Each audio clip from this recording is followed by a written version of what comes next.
Today is Good Friday of Holy Week, the day of Jesus' trial and crucifixion.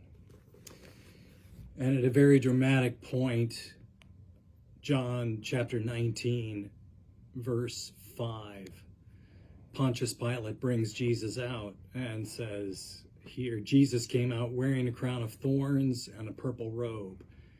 And Pilate said to the crowd, "Behold the man. Behold the man."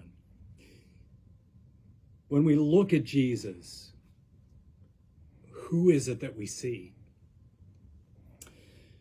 For a lot of people, especially the religious leaders, people saw Jesus as a troublemaker.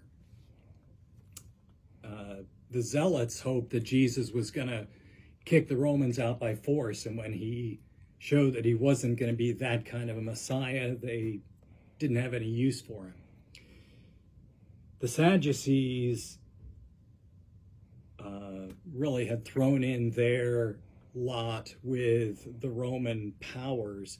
When Jesus comes into the temple, which is where they had the authority, and overturned the money changers' tables and called them a den of robbers, well, they had no use for a Messiah anyway. They weren't even expecting one, so that they were happy to be rid of him. And the Pharisees saw Jesus as a troublemaker because his interpretation of the law was undermining their authority. So that's what they saw when they looked at Jesus, merely a troublemaker to be gotten rid of. For the soldiers, they really looked at Jesus as a loser. You know, he didn't have any squads of military might behind him, and they could throw a crown of thorns on him, beat him, slap him around, and make fun of him. And that was pretty much all they saw.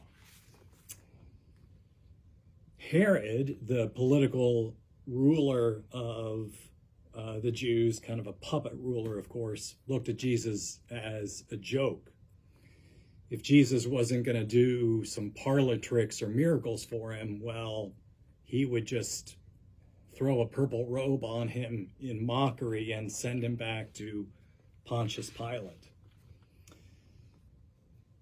For a lot of folks in our culture, all of those are categories for Jesus. Somebody to be gotten rid of, somebody to be made fun of, somebody that's just for losers.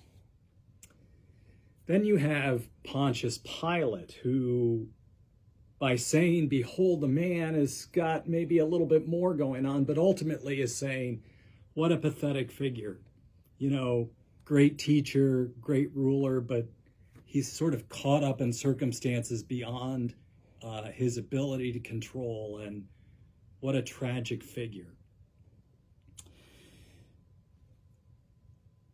There is a line of thinking in our culture today that basically says when it comes to matters of talking about truth or justice, things that often get associated with Jesus, the only thing that matters is everybody's using those kinds of words to get power for themselves.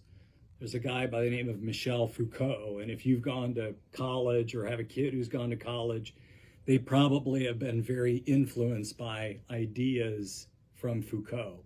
Foucault basically says everything is about power, and anytime anybody is talking about truth or justice or anything else, they're only doing it to further their own agenda.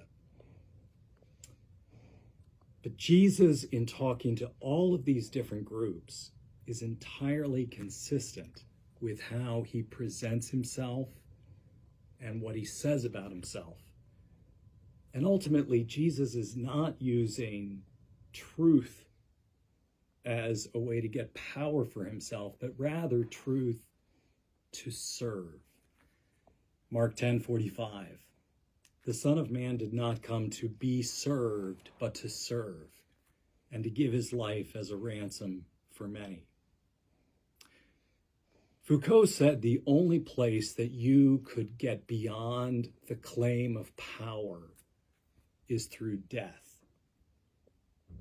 It's interesting that Jesus certainly takes his claim of truth about himself to the grave, but then beyond the grave as well. So Christians, to the extent that we talk about Christianity as a way to hold on to power in our society for ourselves, we're simply affirming what people think about us who follow Foucault's idea that it's just all a power game. But to the extent that we see the man as also God and follow him in service, because he has given us everything that we need through his death and resurrection, we blow those categories out of the water. Take another look at the man and see God. God bless you today.